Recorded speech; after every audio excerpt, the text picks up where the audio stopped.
तो देखिए बच्चों, इस सवाल की तरफ हम लोग बढ़ते हैं। इस सवाल में ये कहा जा रहा है, a quantity of air at normal temperature is compressed, पहला slowly, second suddenly to 1/3 of its volume, find the rise in the temperature if any in each case gamma is 1.4।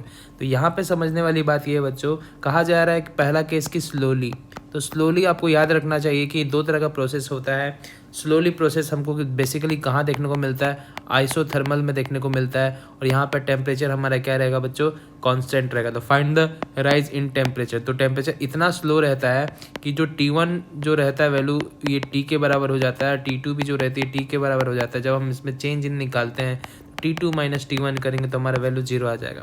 तो इतना ये स्लो प्रोसेस है, isothermal process. अब second बात यहाँ पे suddenly कहा जा रहा है। तो सडनली कहाँ होता है बच्चों, सडनली हमारा जनरली हमें कहाँ देखने को मिलता है, ये हमें देखने को मिलता है एडियाबेटिक प्रोसेस में, एडियाबेटिक प्रोसेस में, ठीक है ना।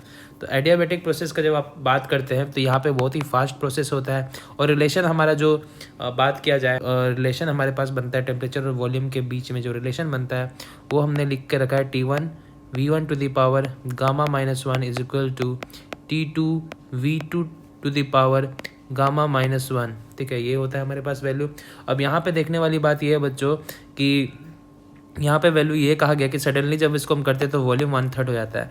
मान लेते हैं कि इनिशियल वॉल्यूम V1 जो था वो V था, और V2 इसका क्या हो गया बच्चों, V/3 हो चुका है।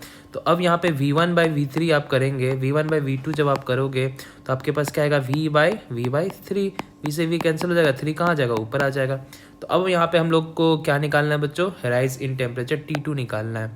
तो T2 इज इक्वल टू हम क्या करेंगे, T1 V1/V2 to the power V1/V2 to the power gamma -1, that means T2 is equal to आ जाएगा हमारे पास T1, और यहाँ पे देखा जाए बच्चों V1/V2 का पावर हमने क्या लिखा है, 3 लिखा है, और गामा आपका 1.4 दिया गया है। तो 1.4 इसमें से 1 हम माइनस करेंगे तो T2 हमारे पास कितना आ जाएगा, T1 कितना लेंगे हम लोग, केल्विन पे लेंगे, तो 273 इंटू 3 टू द पावर 0.4, ठीक है। अब ये वैल्यू हमें लेना है बच्चों। अब इसको देखिए फिर से हम यहाँ पे अप्रोक्सीमेशन यूज़ करेंगे, तो 273 इंटू 3 टू द पावर 0.4 को हम 0.5 कह सकते हैं, और 3 टू द पावर 0.5 है, दैट मीन्स इसका हम हाफ कर सकते हैं, 1.5 इंटू 273।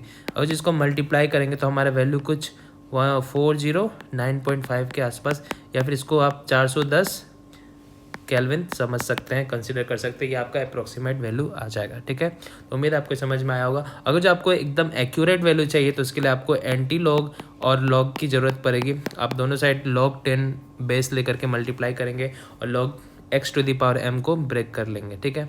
तो चलिए मिलते हैं नेक्स्ट वीडियो में, तब तक के लिए बहुत बहुत धन्यवाद। बने रहने के लिए वीडियो को लाइक करिएगा, चैनल को सब्सक्राइब करिएगा और ज़रूरतमंद को शेयर करिएगा।